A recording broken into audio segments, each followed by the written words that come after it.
My name is Tumi, President of Human Capital International, a company that is passionate about the potential of Africa. For the last 3 decades, we have conducted trainings in the areas of leadership and entrepreneurship development because we believe that Africa is the hope of the future.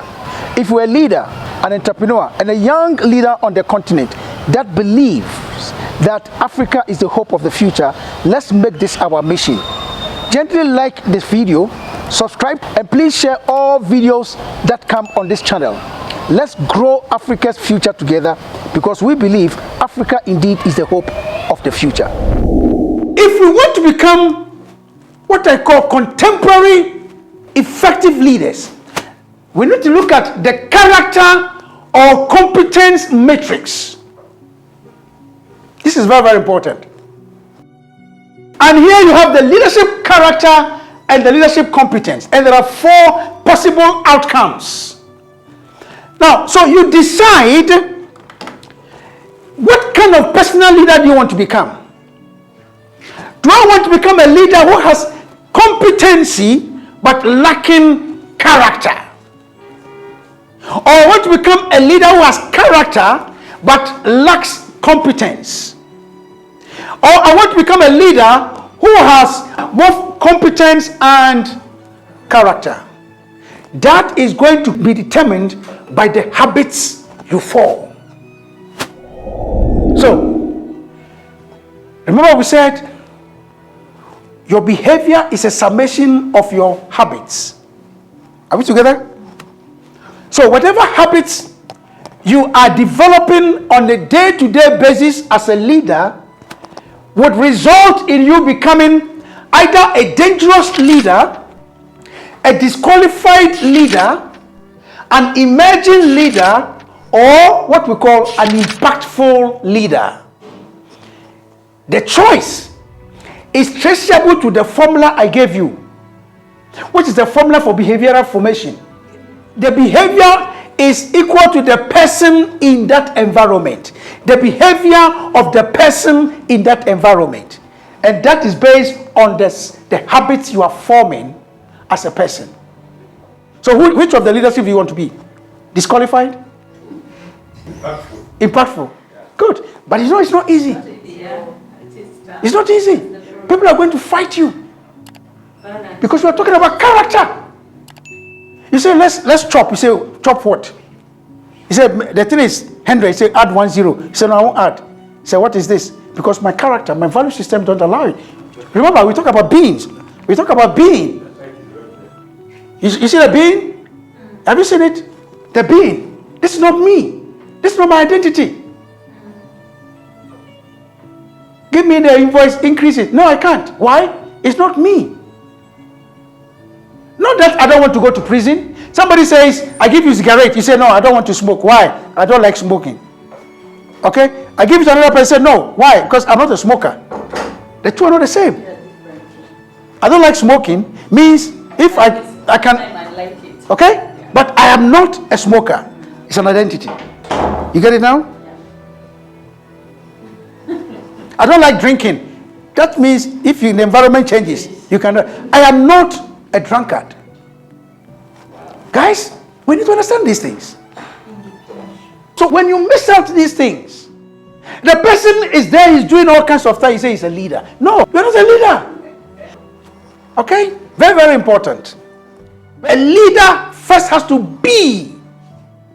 And the being is in your belief system, your value system, your principles, your behavior, and your attitude. Are you principled? Principles can never be broken. So if you're a public servant and you say you're a leader, you need to be principled. And principles are transient. If you jump from this building, you come down. If I go to Turkey and I jump from the top, I'll come down. If I go to Czechoslovakia, I jump from the top, I come down. The law would apply the same, irrespective of location. Okay? So, now let's look at the factors that make a leader. The factors. We looked at the DNA. So now I want to look at the factors that make a leader. There's a man by the name Bobby Clinton. He made a very interesting statement. He said, God develops a leader over time. And that's true. Jesus Christ, he was born, he spent only 3 years here. For 30 years, the man was being developed. 30 years. Somebody said, if you give me an axe, and you give me 12 hours to cut down a tree, I will spend 10 hours sharpening the axe and use only 2 hours to cut the tree. And it works. So God uses time to develop leaders. Joseph spent 17 years to become a prime minister. David spent 24 years in the caves before he became a king. Moses spent 40 years in the bush leading how to lead people with sheep before he became a leader of the people of Israel. Daniel spent 3 years in the university before he became a servant in the palace. So God takes time to train his people, and the development is a function of events. In other words, God uses events, he uses people and processes to impress leadership lessons upon the people. In other words, processes, time, and leader's response is what makes a leader a leader. What are the events that make a leader? Number one is self-discovery. So, identity. Identity. Who are you? Who are you? Are you a female or male? That's not what we are talking about here. Who are you? What is your DNA? What are your values? What are your principles? What are your non-negotiables? What do you stand for? Who are you? Self-discovery, self-awareness. Very, very important. Number two is isolation and solitude. This is very, very important. Many of us, when people don't like us, we complain. You can never discover your true self and develop your personal leadership if you don't like to be alone. If you don't like to be isolated. It is in solitude that you discover your true potential. It is in solitude that you discover the things that you didn't know about yourself. It is in solitude that you are able to clarify your thinking. Isolation and solitude is a key factor. Number three, rejection. If people don't reject you, you will not be forced to discover your true friends. Rejection helps you to discover the things that make you stick. If everybody embraces you, you become blended in. But when you are rejected, it gives you the opportunity to do self-discovery and think through to know who I am really. And the people that you align with. Say, birds of the same feathers flock together.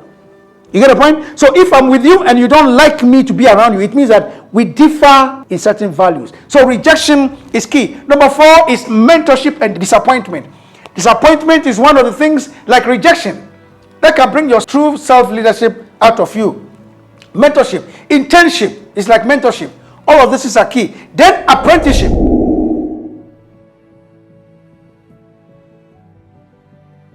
We need to articulate a clear personal leadership vision, and not just that. That articulation of the clear leadership vision must be consistent with what? With the times. This is key. Let me explain. I am not talking about clock. I am talking about time. What I mean by time is season. If you are developing leadership skills that are consistent with the analog era, you are already irrelevant. You have become obsolete. If you are developing leadership skills that is going to maintain you where you are, you can only survive now, but you cannot enter into the future.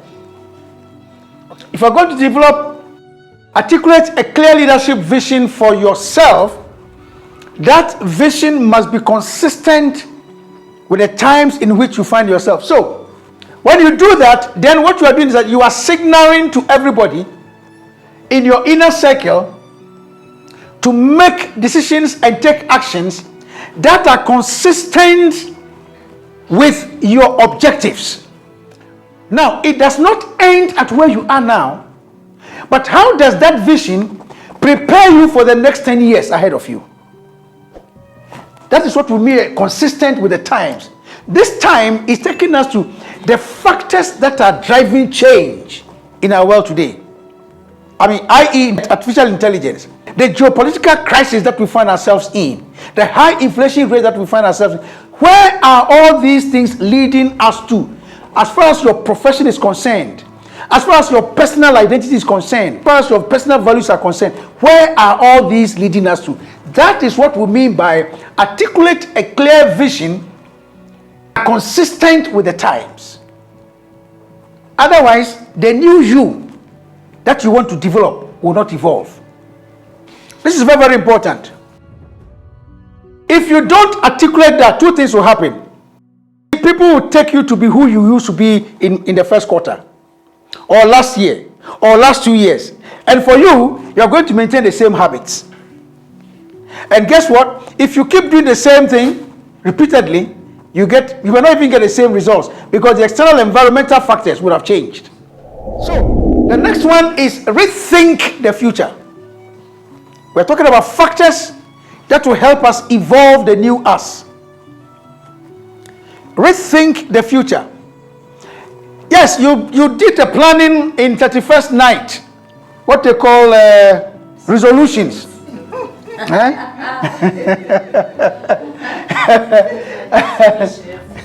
Okay? So we need to rethink the future. Ladies and gentlemen, when we are going to develop personal leadership, what does that mean? Avoid being overwhelmed by immediate challenges. Okay? And adopt strategies to protect resources devoted to long-term strategic growth goals. So today, if I don't have a car, I'm okay. As long as the money, the resources I've put aside is geared towards the development and the protection of my long-term goal. What's the business? What's the interest? What do I lose? Or what is the purpose of me taking the money that I want to use to develop myself as a chartered accountant to buy a car just to please other people who will not even drive it with you? Okay? So it's important that you rethink the future within the context of all the challenges that are happening. You are an entrepreneur. Decisions that you are making regarding the business must not only be based on the current challenges, but you must also think about the challenges that are ahead, the opportunities that are ahead, and how you can position the business to take advantage of all those things. Even though you are now going through some challenges, that will call for innovation. Okay? So that's number 2. We are talking about steps we can take to develop the new us. Number 3, use challenges as an opportunity to innovate. What do I mean by this? To turn crisis into opportunity is not only about tapping into creativity and innovation to come out intact, but you must be able to have a strategy that keep you going regardless of the challenges. So you must ask questions such as, why have I always done things this way? Use questions like that. What's stopping me from doing that? So you must engage yourself in what I call scenario planning, for example. Look at alternatives. If plan A doesn't work, what happens to plan B? So every challenge that confronts you, you can either throw in the towel or you can put on what I call your out-of-the-box thinking cap. There are many people who experience worse times in their lives and they turn the situation around. Okay? Many people. I remember I read about, forgetting the guy's name, I don't know whether it's Einstein or whatever, one of them, the factory was bent down to the ground. And whilst the fire was going on, he called the son. He said, go and call your mother to come. The mother came and said, I want you to know that from this day, this thing will never happen again, because you're going to build it again. Somebody would have said, this is my end. There are those who lost millions in the last couple of months through the Silicon Valley Bank issue. Some have committed suicide. And some are recalibrating how they're going to be able to bounce back. So do you see the challenge as a challenge? or you see it as a stepping stone. And the choice is yours. And all these things are traceable to your identity, who you are, and the habits that you form around you. Okay? And like I said, start asking yourself questions that will help you to find some new answers. Number 4, implement a dual operating system. What do I mean by this? Learn how to combine strengths and hierarchies that are within your system to innovate out of the networks that you have to create a dual operating system. And I'm going to give you a very practical thing. We live in a time of social network. Yeah? So far is a chartered accountant. He is in Uganda. But there are other chartered accountants in other countries that you can network with, that you may not even have to go to school, but because you are part of that network, you can tap into certain innovations that are coming up that you don't even have to pay for. You get certain ideas that keep you fresh and consistent with the times. Are we together? In that context, you see that you are operating using dual system, both in terms of hierarchy. Hierarchy here we are referring to the way things are structured in your organization. Then you are using what we call networking systems, okay, to add extra value, to add extra innovation to yourself outside of the hierarchical system. Now, the last one I want to share with you is what I call spiritual leadership. Spiritual leadership mindset. Now, the spiritual leadership model works like this. So again, it comes back to the identity thing we are talking about here. This is you. So this is the inner life that you have. Now, that inner life would determine even the kind of profession you engage in. Would determine the kind of activities you get yourself involved in. That inner life shapes your vision for that organization as a leader, for that department as a leader, for your own life as a person. You get it? That vision influences every action that you take, what we call altruistic life. So you don't see the job you are doing as an obligation. You see it as a ministry. Why? Because it is driven by your personal vision. Now, so when you face challenges, you approach that challenge from the standpoint of faith and hope.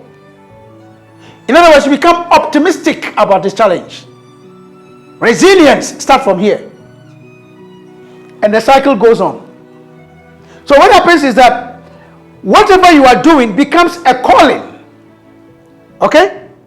And as a leader, you see your team you are working with as members of that ministry.